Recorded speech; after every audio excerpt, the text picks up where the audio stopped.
A good steward of everyone's time, we'll go ahead and get started for today. I'm Sandra Burks. I'm the Administrative Program Director here at iTHRIV, and I just want to take a second to welcome everyone for today. Just ask that you continue to leave yourself on mute if you're not speaking. If you're having any trouble hearing or having any technical difficulties, you can reach me in the chat or my colleague, Jennifer Phillips. And I just want to remind everyone that this session is being recorded for future audiences to hear through the iTHRIV website. And I'm going to turn it over to my colleague, Don Brown. Don? Great. That's great. Thank you, Sandra. And I'd like to welcome everybody as well. It's great to see everybody here. Just a couple quick comments about what this meeting is. The Voices in Clinical and Translational Science seminar series is designed to lift underrepresented voices in research across the iTHRIV partnership. This series focuses on promoting dialogue and encouraging team science. Our quarterly seminar series is really designed to amplify diverse perspectives in clinical and translational research, and in doing so, to foster innovation in an inclusive environment. We at iTHRIV really hope that attendees to these seminars will use this series as an opportunity to listen more deeply to one another and to broaden their own research in the quest to improve the health of communities in Virginia and beyond. And in keeping with these objectives, we're very, very excited today to have as our speaker, Dr. Rupa Valdez. Dr. Valdez is an associate professor at the University of Virginia with joint appointments in the School of Medicine and in the Department of Systems and Information Engineering in the School of Engineering and Applied Science. She is also a co-faculty member of the Global Studies and Disability Studies Initiative. She merges the disciplines of human factors engineering, health informatics, and cultural anthropology to understand and support the ways in which people manage health at home and in the community. Her research and teaching focus on underserved populations, including populations that are racial, ethnic minorities, or of low socioeconomic status, or are living with physical, sensory, or cognitive disabilities. Her work draws heavily on community engagement and has been supported by a number of agencies, including NIH, the Agency for Healthcare Research and Quality, and a lot of others. She recently testified before Congress on the topic of health equity for the disability community and received the Jack A. Kraft Innovator Award from the Human Factors and Ergonomics Society for pioneering work in creating and developing the subdiscipline of patient ergonomics. So we are really excited to have someone of Dr. Valdez's immense capabilities here at UVA and speaking with us today. So Dr. Valdez. Hi, everyone. Happy lunchtime. So thank you, Don, for that kind introduction. And thanks to all of you at iTHRIV for all of your work to set up this series. I was just telling Sandra that I've enjoyed going through the ones I've missed and seeing the many different directions that people took this talk. So I'm also going to share with you some of my research. And I know from my earlier conversations, particularly with Sandra, that there's some interest here in also sharing lived experience and how lived experience may have shaped the research that I pursued and vice versa. So I'm going to talk about that a little bit as well. So overall, I'll just talk you through my journey as an engineer to advance health equity and the ways that other disciplines have formed such a core part of that journey for me over the years. The other thing I want to say is that I live with multiple disabilities and chronic health conditions myself. And one of those is a vision-related disability that makes it challenging for me to look at the screen for long periods of time. So when I give Zoom talks or any virtual talks, I often joke with the audience that you can think of this a little bit more as a podcast with some visuals to go along with it. Next slide, please. So I began my undergraduate training in industrial and systems engineering with a focus on human factors engineering. And I'll go into what that means in just a little bit. But you can think of this as kind of my core training as being focused and grounded in engineering. And at the time I was at Wisconsin, this is in the late 90s, when I was 19, I started developing my own chronic health conditions. I didn't know what was happening at the time, but I was spending a lot of time in different medical and clinical spaces trying to get an accurate diagnosis, or in this case, it was a set of diagnoses. And I was also kind of serendipitously at the University of Wisconsin-Madison at a time when there was interest in thinking about how industrial engineering and human factors engineering more specifically could be applied in healthcare. So in this context of health systems engineering. And because of my own personal experiences, I started exploring and talking to faculty who were just on the cutting edge of thinking about what this might look like.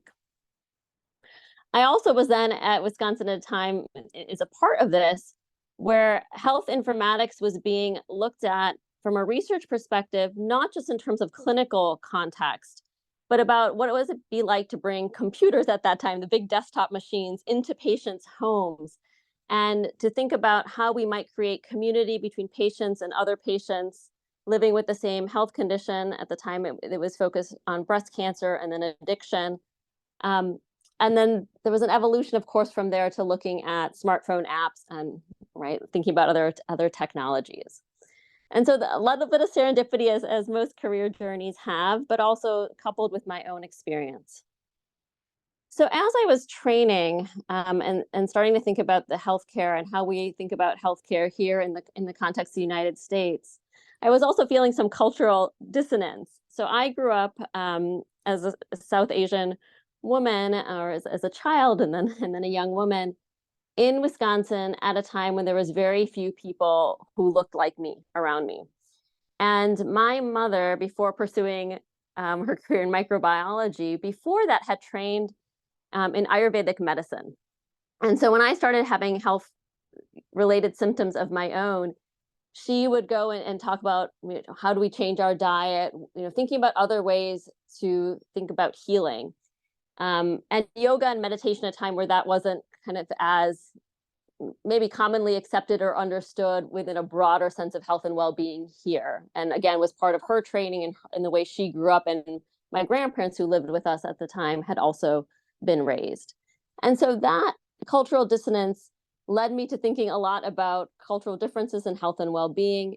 And also this realization that when we're thinking about user-centered design in engineering, we often talk about user needs, but don't get a lot of training in what it means to actually go into people's homes and communities to understand how is health managed in those spaces. And for me to learn how to think about both of those things, I needed some other training. And that's when I often say I wandered off engineering campus and started thinking about how I include anthropological training in what I was doing. And then I'll just fast forward a little bit. It's led, of course, to also doing some training in public health more explicitly. So as to complement the engineering and anthropology training. And then, so I've been here at UVA for 10 years now, and one of my appointments is in public health sciences, and as Dawn mentioned, the other is in systems and information engineering. And I was very interested as a part of this approach in thinking about how we design for home and community spaces. How do we engage community? And I'll talk a lot more about that towards the end of my talk, but this has become a core part of my work. And I started off doing a little bit of this in a way that now I think about as maybe not as in-depth, or certainly not as in-depth as it is now, and building community partnerships around a particular study or study idea that I had, and that transitioning now to having the communities that I work with really be the ones to come up with the questions that I focus on. And then lastly, in the last few years, moving into the public policy space. So how do I take the research that I and others have done and use that to actually influence policy at a level, so that thinking about systems design, not only in the context of technology and changes at the community level, but also at the policy level. Next slide, please. So what is human factors engineering? So we can think about this most simply as it's based on the principle that any outcome of interest that we have, so whether that's performance, whether that's well-being, improves when there's alignment between the human and the system. So often people think of things like ergonomic chairs or ergonomic scissors, and there we're thinking about physical alignment between a human and a tool that they're using, or a artifact that they're using. But we can also think about alignment between people's cognitive abilities and the systems that they're using, and also alignment between things like policies and rules and regulations that a person is embedded within. Next slide, please. So this is a schematic that I'm going to walk you through to give an example of what I mean when I'm thinking about alignment and what are some of the challenges in creating alignment. So if we look at this bottom left side where it says the designer's conceptual model, we often think about a designer or a design team has some model in their head about what they want to design and how that design is going to work. And the designer's job ends up being, how do they communicate that, what my conceptual model is of this design in the context of the system that I design? And can I create that system in a way that a user, so the one, you can see the user kind of in the middle of the slide, can then interact with that system to understand what the system is supposed to do, how it's supposed to function. So that's kind of this original triad that was by Donald Norman, who is very well known in thinking about the theory of design. And so one example from a health context is, let's think about trying to create an application that's trying to capture family health history. So a designer may have a conceptual model where they think of the family health history as all of the blood relationships that an individual patient has. And so in the design they create, there's a space for parents, for siblings, for grandparents. And a user who interacts with that may very well understand what they're supposed to input, may very well understand that from a designer's perspective, they're supposed to be entering people who they have a blood relationship with. But here, the challenge then becomes is that really meet the user's needs? And so I've represented here by this idea of this user work system. And here we can think of a patient might think of the family health history as more broad than blood relationships, right? They may think of people like fictive kin or chosen family, and we know that who you spend time with shapes your health. And so the idea here is that ideally in a design process, we begin by understanding the user's work system, or the user's needs, a user's preferences, their ways of thinking about the world. And we begin there as a place to do design related work. Next slide, please. There are multiple models of what this looks like. So what is a work system? So we can think about this as a person, or in the healthcare context, a patient. All the tasks they're trying to do, so whether that's managing medications or seeking information about their health condition or coordinating transportation to and from a clinic, the different tools and technologies they're using to do this, so whether that is just a telephone, or they're using a patient portal, or they're using the internet to search for health information, and then the different physical environments and organizational environments they're embedded in. So what's their family look like? What does their home environment look like? What does the community they live in look like? And all of those things are shaping a patient's experience. Next slide, please. And this is another model. So there's several models. And here we can think about, this is not designed from a healthcare perspective, but you can see what I wanted to point your attention to here is if you look at these outer boxes, here we're thinking also about things like rules and policies and societal and cultural pressures. Next slide, please. So why does this matter? To point to this article by Diana Forsyth that was written in 96, because every once in a while, I think we've all had this experience where we read something that completely shifts our way of thinking. And this article was one of those for me. So Diana Forsyth was a cultural anthropologist who was doing health information technology design and observing the process of that design early when digital health was being created for patients. And in this study, she talks about being part of a design team that was trying to create a decision support aid for people who are experiencing migraines.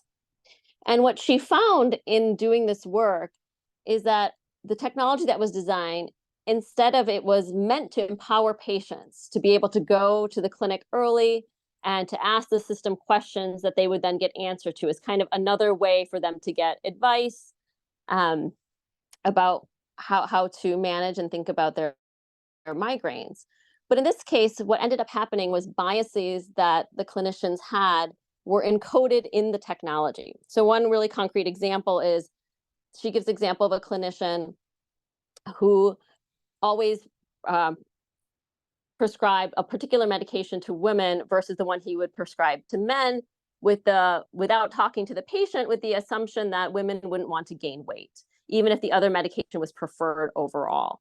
And so when a patient who had that particular clinician used the system, the choices of the types of medication available were constrained by the clinician's perspective. So as opposed to being kind of a way to actually triangulate and get advice from another perspective, or maybe a quote unquote, I don't want to say unbiased or objective, but another perspective that maybe present the range of options, that's not what happened. And so she has this quote about his systems may actually reinforce rather than reduce power differentials. Next slide, please. My work has focused predominantly in this health IT space and improving systems for people living with chronic health conditions. And I'll talk about how that work early on was focused on health information technology and how over time that's expanded to many other types of systems as well. Next slide, please.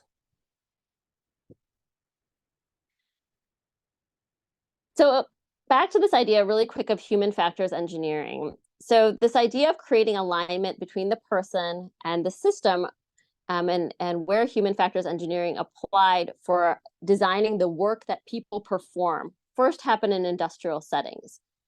Can think of things, spaces like manufacturing plants, where a human factors engineer would be there to try to design the work a person performs to reduce musculoskeletal injury, to make sure that there was cognitive load was distributed. So you might do something like job rotation, so somebody can stay focused for them while they're working, and knowing that focus can subside after a certain amount of time. At that point, they would rotate to a different task.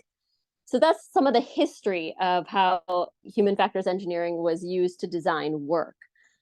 I then mentioned that these methods and approaches then moved into healthcare spaces, and that was mostly focused on clinician work. So how do we design clinician work to reduce burnout, to improve quality of life or quality of working life, to reduce medical errors, so all those types of outcomes. And so patient ergonomics, which Don mentioned briefly, was designing how do we think about adopting principles, approaches, theories from human factors engineering, and both adopt them, but also adapt them for work that's performed by patients, that's performed by their caregivers, and their broader care networks. So the people we might involve in our care, maybe not on an everyday basis, like a partner or a child or a parent, but others like neighbors or colleagues or friends or extended family who might also be involved, but in maybe not as intense ways. And so this is the idea of patient work. And so I'd mentioned this earlier. So patient work can be things like taking medications, all the steps from getting a prescription filled to making sure you understand how that prescription needs to be followed, to understanding what other parts of the daily routine it needs to integrate with, if that's taking it a certain type of day or taking it with certain types of food, of making sure you're not taking it with another medication. So all of that could be considered patient work. Similarly, if you're thinking about things like coordinating transportation, or that you need to coordinate interpretation services, if the clinic you're going to isn't able to provide some of that in the way that you need, or maybe in that language, what does all that coordinating work look like? And so this field of patient ergonomics that I've spent a lot of time developing and then using in practice has that focus of how do we think about alignment in that context. Next slide, please. Most of my early work has focused predominantly on how to create alignment between digital health technologies for patients and for these broader care networks and the needs of marginalized communities. Next slide, please. So here is this another representation of the patient work system. And again, you can see that there's in the middle, there's a person performing certain tasks with certain tools.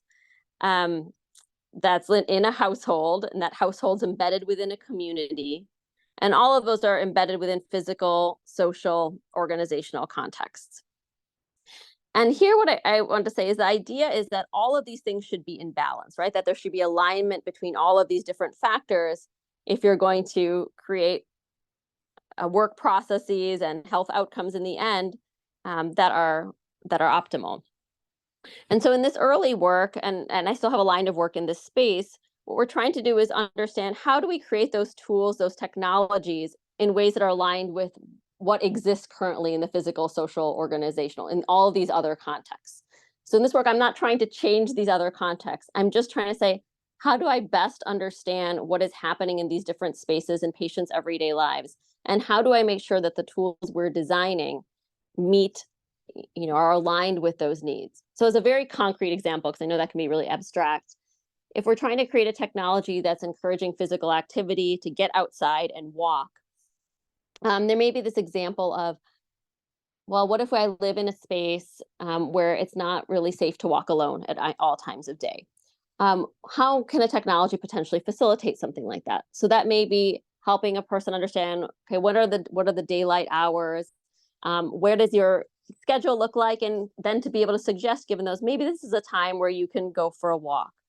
And then as another layer, if it's socially connected, can we see when other people, some of your neighbors who are also trying to get exercise more, may also be available, and to say that, hey, so-and-so is also available during this time. Do you want to reach out to them to see if they want to go on a walk with you? So trying to think about ways of understanding what everyday life looks like, what are the barriers to engaging in health-related activities, and then how can we have technology, account for some of those contexts. Next slide, please.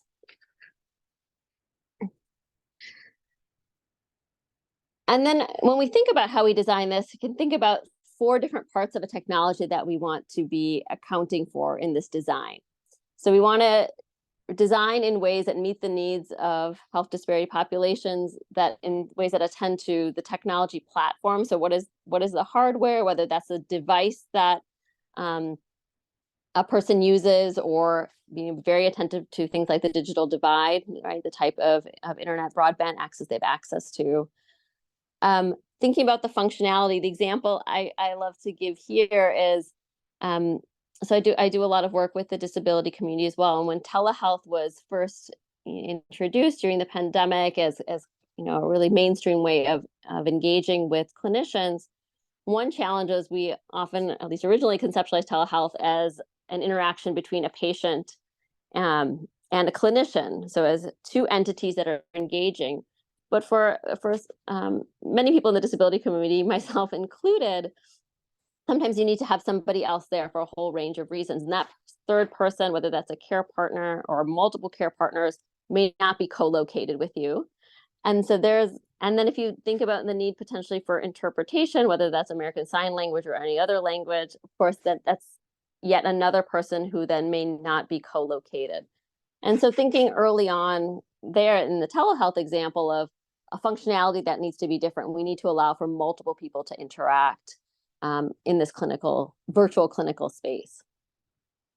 And then there's examples, of course, related to content and the user interface. The content example I sometimes like to give is when I was diagnosed with gastroesophageal reflux disease, I was told, so again, as an Indian woman, don't eat spicy food.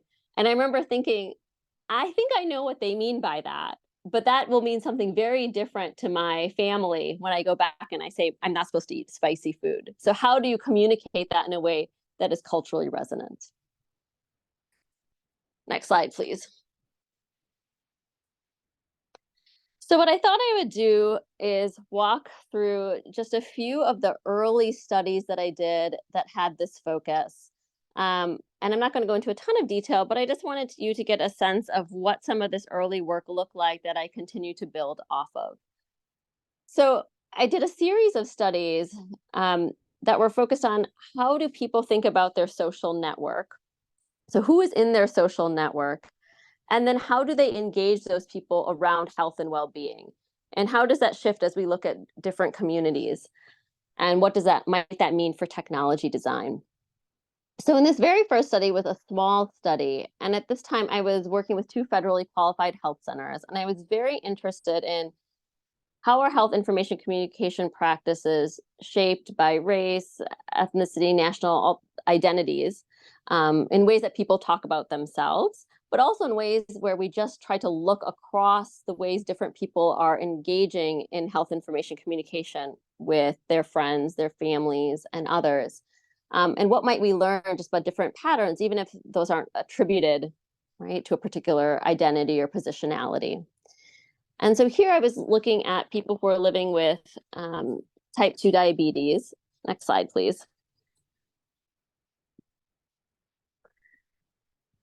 And the method here was again, this is the time when I had first started really digging into the anthropology training. And so it was a prolonged engagement of multiple interviews with each person. There was 18 people involved in this.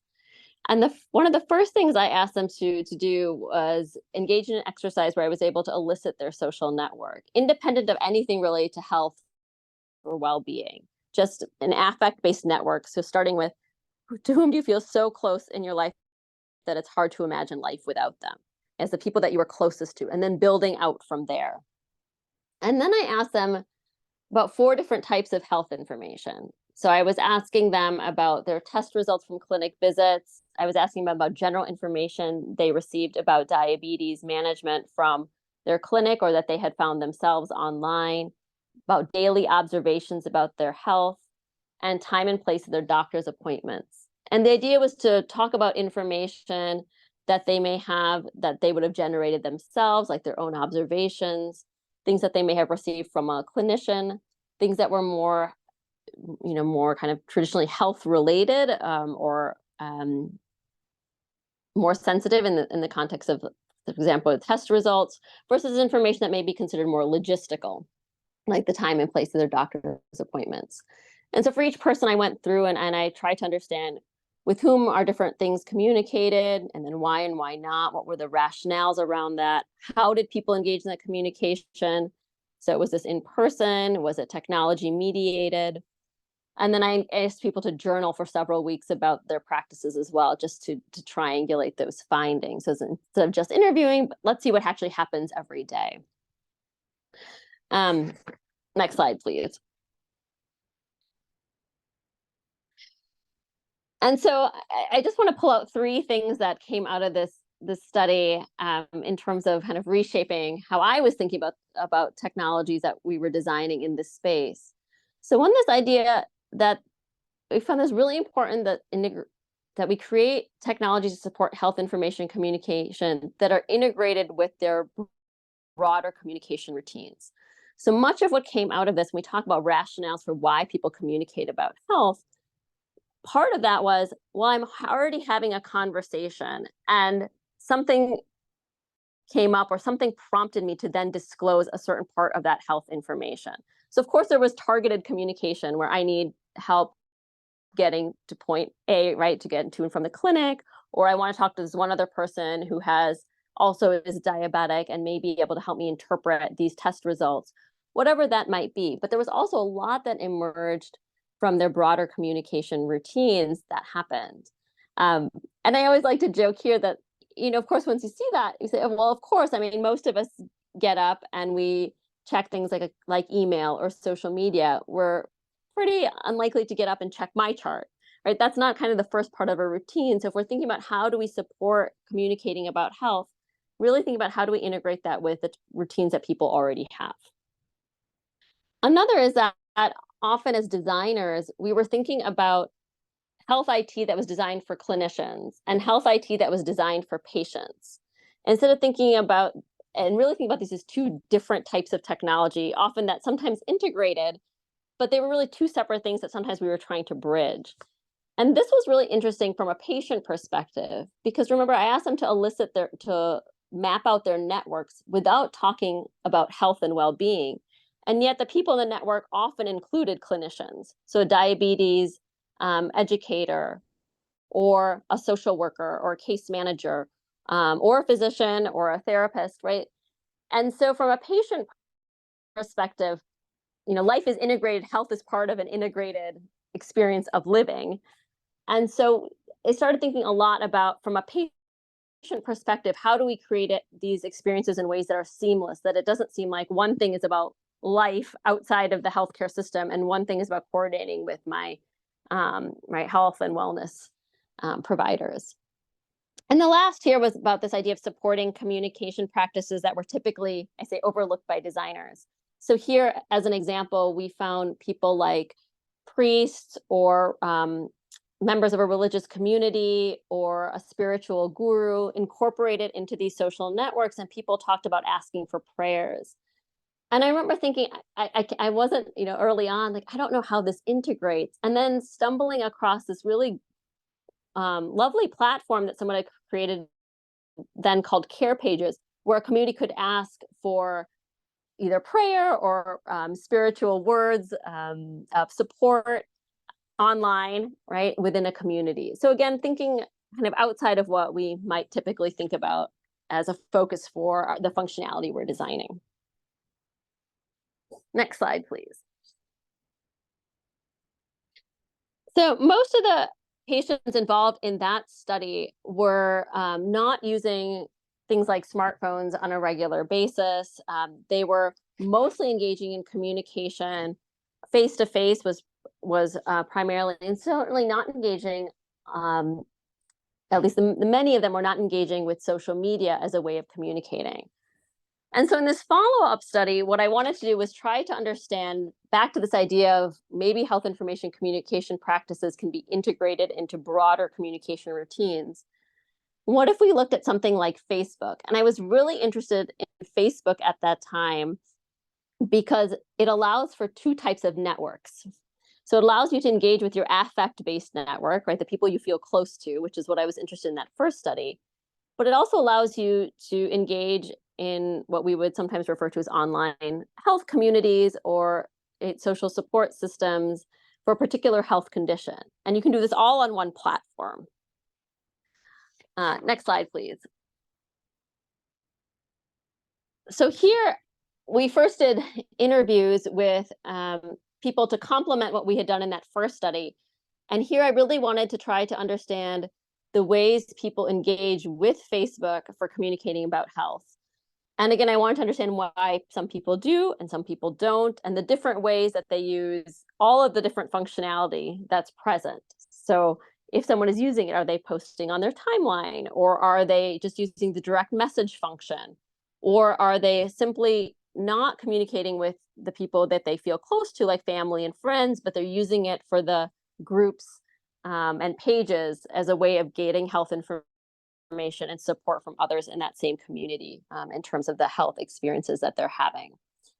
And so these interviews were then, so this was 25 individuals in terms of the interviews. And then we did a large sample survey of 700 individuals. And we did stratified sampling, looking specifically at oversampling across different racial, ethnic, and minority groups, because I wanted to make sure I could see if I can understand if there was any differences in patterns here. Next slide, please. So this, I just like to show that the way we did this to build a community for the first parts of the study was on Facebook. In our study team, we created a group, and this is how we engaged and let people know updates about the study, what was happening, where we were in the process. And we did recruitment through that for the first parts of the study. And then we use this as a way then to communicate with the group of patients and participants who were engaged throughout the study, which had multiple phases. Next slide, please. So here again, I'm just going to highlight a few things that that came up. So one was this, that we identified 7 different approaches to communicating health information with social networks on and off Facebook. And the thing I like to highlight here, which I found to be one of the most interesting things, was that we went in with the hypothesis that people would differ in terms of the types of mechanisms they used on Facebook or the types of people they engage with. So some people might engage just with a few family members and close friends, but other people would just engage with the online health communities. Or some people would use public spaces, but others would only use direct message, for example. And that's not what we found. Actually, the ways that the profiles were distinguished was simply by amount. So people who communicated with anyone were then likely to communicate at a certain level. So let's say you communicated infrequently, but you sometimes communicated. That was true generally across all the different types of people we asked about. So the same was true with the type of health information. If you communicated a lot about one type of health information, we're very likely to communicate about all of those types of health information a lot as well. And so it was really the distinguishing factor was the degree of communication rather than what was being communicated or how it was being communicated or with whom. When we looked across, when we sought to see if there was any differences, we found very few differences across race, ethnicity, gender, and education by profile. I'm going to not talk too much about this because there's a few other things I want to talk about, but we did look at, I was very interested in this idea of cultural values. So what are the values that people hold independent from their identity, or not independent from, but looking at this as distinct from looking at just race, ethnicity, gender, education, things like this. And so we had elicited values, asking people what do they value during those interviews. And then as part of the survey, we'd ask people to then check off all the values that were most important to them, or to rank these different values. And so we did find, when we did it that way, looking at cultural factors in terms of cultural values and beliefs, that there was some difference there, and also by personality that we measured using the Big Five. And so this got to thinking a lot about how do we think about, which is always attention and design, tailoring to a specific individual versus, and then targeting towards like a broader community, and how do we try to do both of those things? So back to what we found in the first study, trying to look really broadly at what are the different ways people are thinking about health management. And here also seeing that we're not seeing patterns that are very identifiable across, right, racial groups or ethnic groups, but we are seeing differences at an individual level when we're trying to elicit what are the things that you value, personality traits. And of course, those are likely influenced by many of these other things. But if we think about intersectional approach, right, the ways these interact in any individual may lead to different types of needs for technology and all the other types of systems design. Right, next slide, please. So the last study I want to touch on is one that was, again, focused on trying to understand how we support people in communicating about health, but this was focused on the disability community.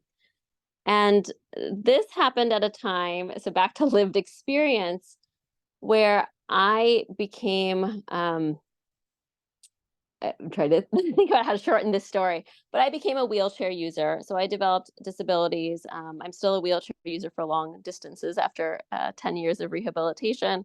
And I can walk short distances now, but it shaped that and some other things. And so it reshaped a lot of how I move in the world and how I use technology. And so this came out of that experience in part. And in this study, we worked with people, 60 individuals who have over 80 different diagnoses across what we'd consider physical, cognitive, sensory, and mental health related disabilities. Next slide, please.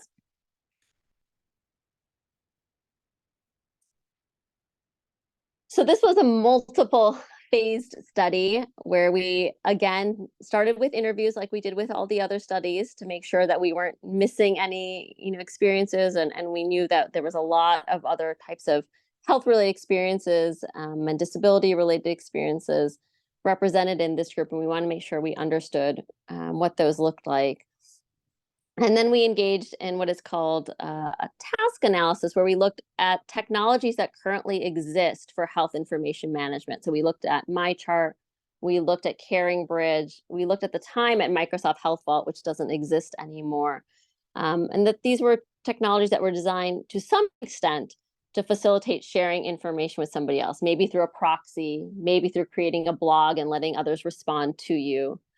And to see that if we ask people to engage in performing certain tasks using that technology, what challenges they have in terms of usability and in terms of access.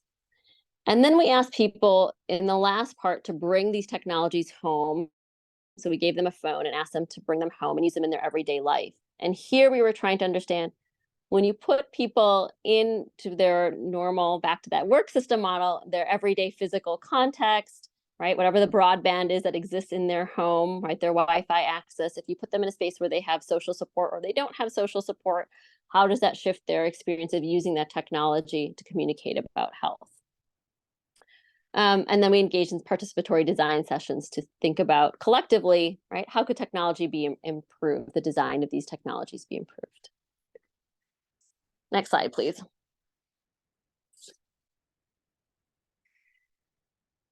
So one of the things that we found was that the disability community had some additional unique rationales in addition to the rationales we found in those first two studies for why they communicate about health information in particular situations. And in this particular analysis, or in one of the analyses, we were really interested in how does disability explicitly get mentioned when people talk about why they communicate about health information. So one very concrete example is that some people talked about needing to disclose health information and communicate about it as a form of advocacy.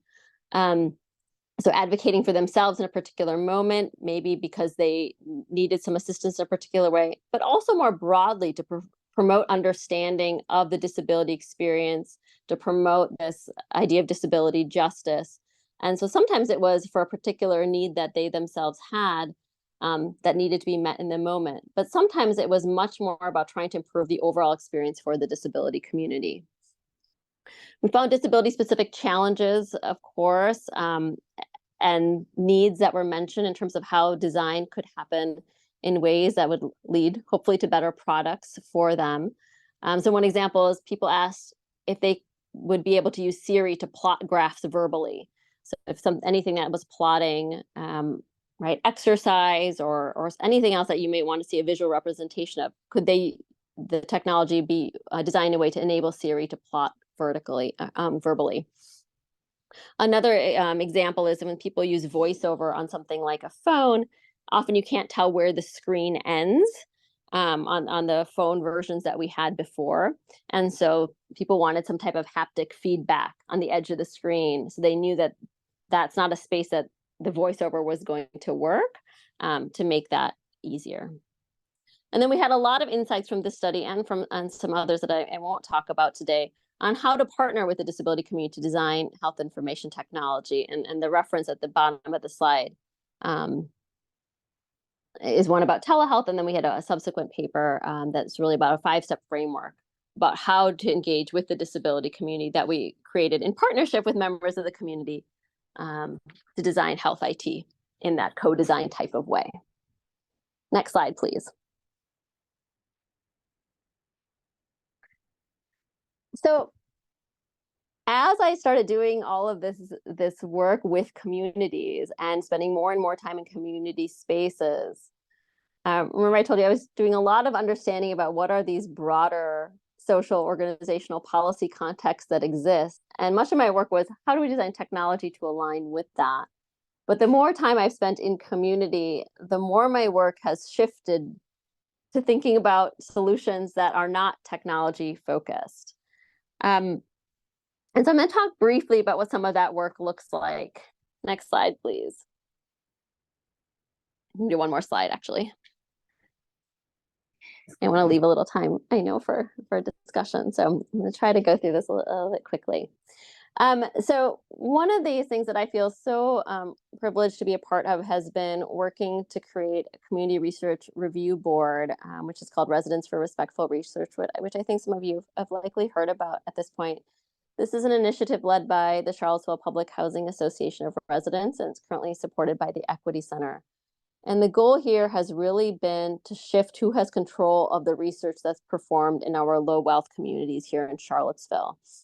And so it's been a many year process where we've engaged internally with residents in public housing, and then worked with our social and behavioral sciences IRB at this point to create a process by which any research proposed to be conducted in any of our low wealth communities in Charlottesville would first go through this Residents for Respectful Research review process, and then be fed back to the IRB with that feedback. And the goal really over time is that the research that's performed should originate from, those questions would be generated by the community themselves, and that us as a research community would then be able to find ways to respond to those research needs.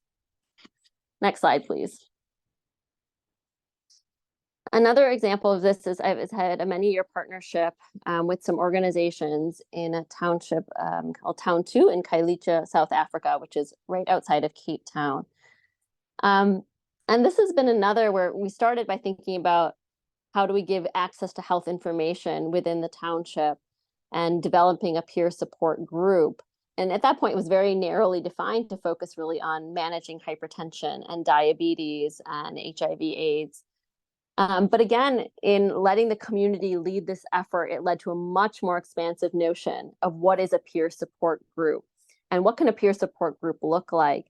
And so this is a group of women that live together in the same neighborhood, that care for each other's children, that they bead together as ways of generating extra income.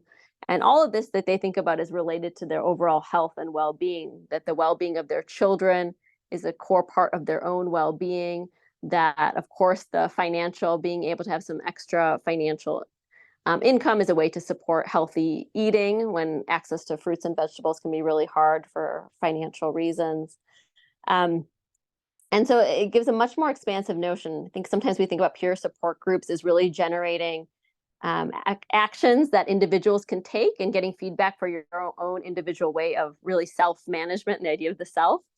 But this was really more expansive in that a lot of what was generated were about collective actions that might emerge. So what might the community do to promote health and well-being, not just for the specific individuals?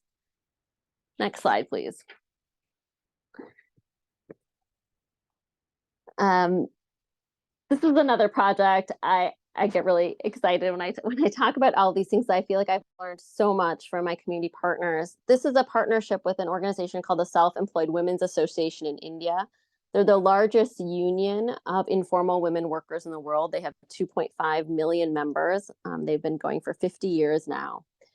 And this conversation started with their observation and honestly frustration about students who come to do global public health work after graduating from around the world, but not really being prepared for what it means to do public health on the ground. So they have their model of community health, which I'd love to discuss with anybody who's interested in time, is very focused on social determinants of health. They have their own bank because many women would not be able to get access or even be welcome into financial institutions, their own child care centers, and a lot of other structures set up for the women that they've built collectively. And much of their work is focused on a community health worker model where other women go to the homes of other members. And that's how they reach women who often don't have access again to transportation and other ways of finding health information or doing any preventative care. And so what they really wanted was to create a course where the material stems from those who are on the ground, and then we build the material from there up. And so instead of being theory driven, it's really practice driven, and that our students get exposure to the strategies that they've developed to be able to make the huge impact that they've been able to make. Next slide, please.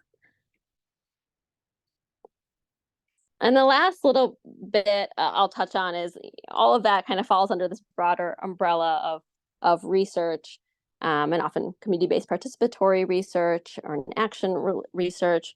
But some of this work, I think, also just classifies, I'm going to talk about now, is advocacy. And I think advocacy becomes such a huge part of being a responsive researcher when you're doing community-based work, because it's, I think many of us who do this work, it's impossible to then separate yourself from the problems that you see, even if they're not research related. Next slide, please. So as part of some of this work with the disability community that I've done, we worked, so this is during the pandemic when we were trying to improve health equity on the ground, and make sure there was access to vaccinations.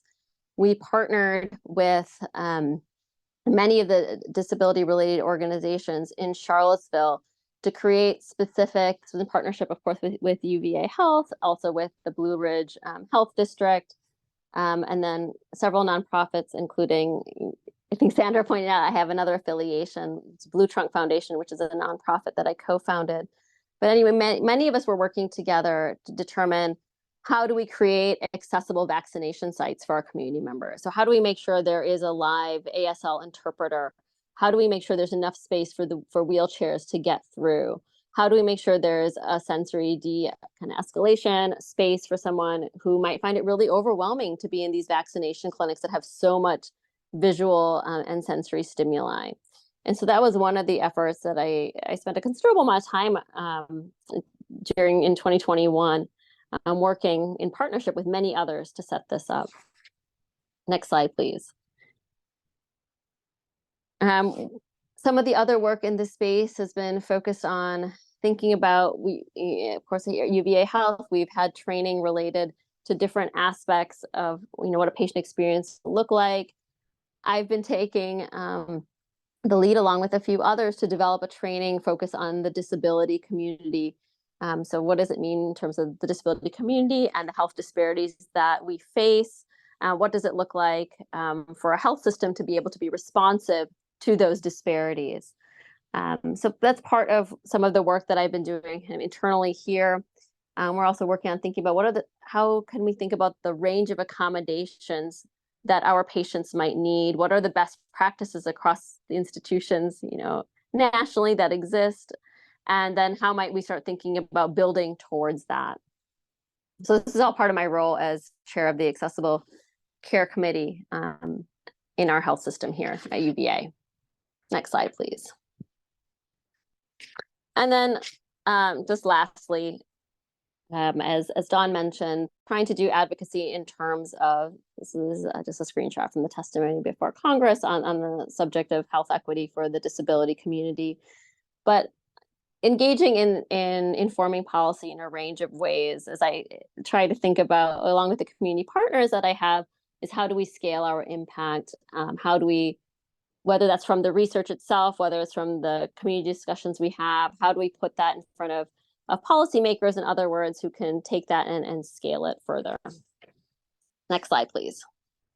This is my last slide. So I'm circling back to this idea of human factors and ergonomics, or human factors engineering. And, kind of show my journey across these multiple spaces, but I always think of it coming back still to this home discipline of, if we think about engineering as philosophically oriented towards problem solving and guided by a pragmatic approach, I think thinking about all these different ways of engaging, so designing the technologies, of course, to be responsive, but then when we see that those environments we're designing to align with are also not just, how do we then, as somebody trained as an engineer and increasingly in other disciplines, then respond to redesigning those systems as well? And trying to think more about how do we bring these participatory approaches that have been used in other fields into engineering increasingly, and to ensure that we grow these community-based approaches. So I think I will end there. My last slides is acknowledgements. And I, of course, would like to thank all of the funders and mostly all of the community partners and collaborators and patients and caregivers who have always been such an essential part of this work. Thank you. That was really fantastic, Rupa. What an excellent talk. Very much enjoyed the examples that you presented and gave to us. So really, thank you so much for doing this. Yes. I guess questions. Do people have questions?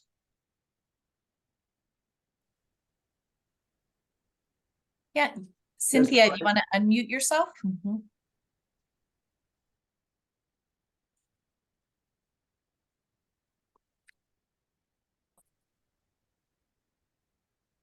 I just had a question kind of on this idea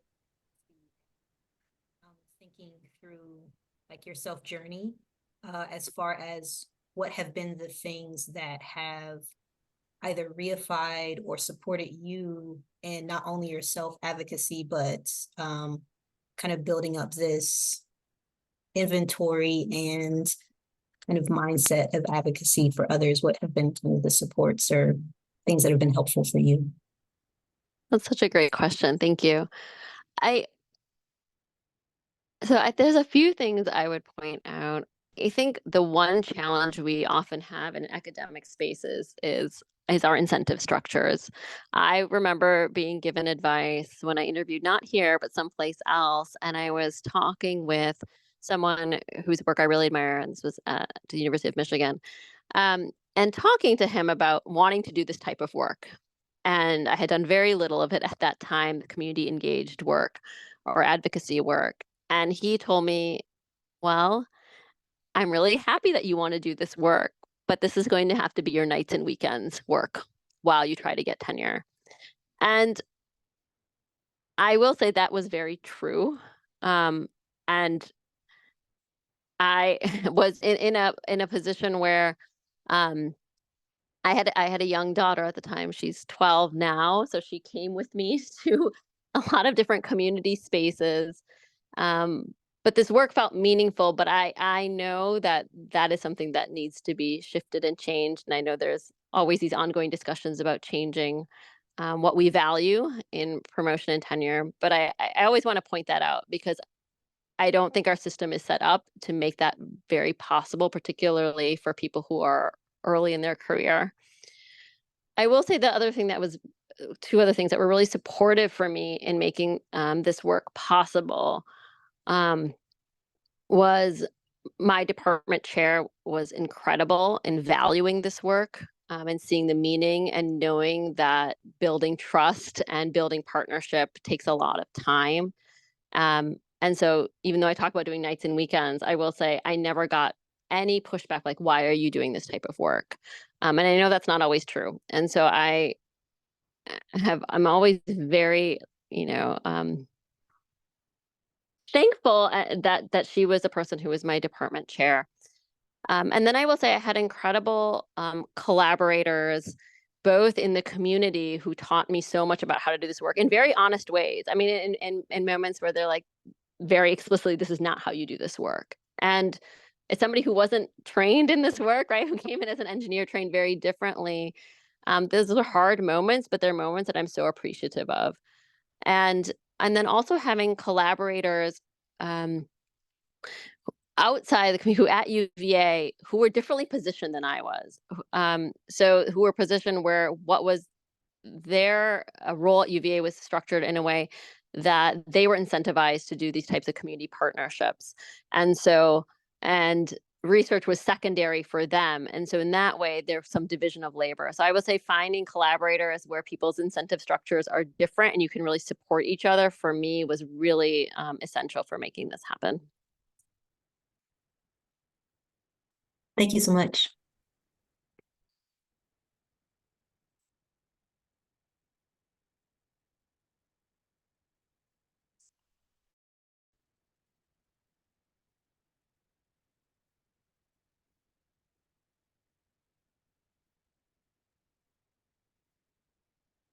Yes, Karen. Thank you, Rupa. That was awesome. I love thinking about this stuff when I hear you talk because it really helps me, kind of think about these things as a researcher. And I love all the parts of what you talk about that are about what I perceive as are about listening and understanding and then aligning with our patients and whoever our users are, our community, our users, whatever term you want to use, depending on what space you're coming from. And one of the things that struck me when you said it was the comment about the spicy food. It's like one of those things that everybody hears it and everybody knows what they think of as spicy food. But you and I may be having a conversation and using the word spicy, but we have two totally different meanings for that same word. So I wonder if you could speak for a moment about how do you dissect that and realize that you're using the same word, but you don't have the same understanding of the word. Do you know what I'm talking about? I think, that's such a great question. And this is where I think where it's like, I use the term like deconstructing the word and really say, right, what does this mean? So we say this means putting in, right, nothing that like these are the types of peppers like you don't want to use in your cooking, or right, these are the types of whatever it may be, if we're talking about something other than spicy, right? Things that you don't want to use in your cooking. And then it may be, right? So I think there's one part about what do we mean by that? But then there's this other part about what is a patient actually going to do in their everyday life, right? If you're cooking, you're likely not, many people don't cook just for themselves. So is it that you're asking a whole family, and this comes up in so many things, right? And all the work in diabetes all the time, right? Are you asking them to cook something separate for themselves? Are you actually giving them techniques for, can you cook it this way and then add this just for like what's for everybody else and take your part out? I mean, I think the translation into what does this mean in practice, back to the idea of patient work, can we make that work easier by explaining what are the steps to get there? Instead of saying eat less spicy food and leaving it at that, I think that puts so much extra work on the patient. And often maybe that work isn't even what, and often, right, it's not what we even intended it to look like in the end result. So helping deconstruct both in terms of meaning, but also in terms of process. Yeah, that's awesome. Thank you.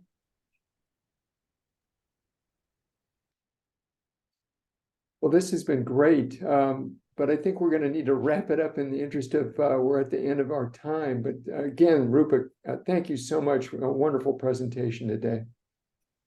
My pleasure. Thank you all for having me. Yeah, Yeah, thank you so much. good job.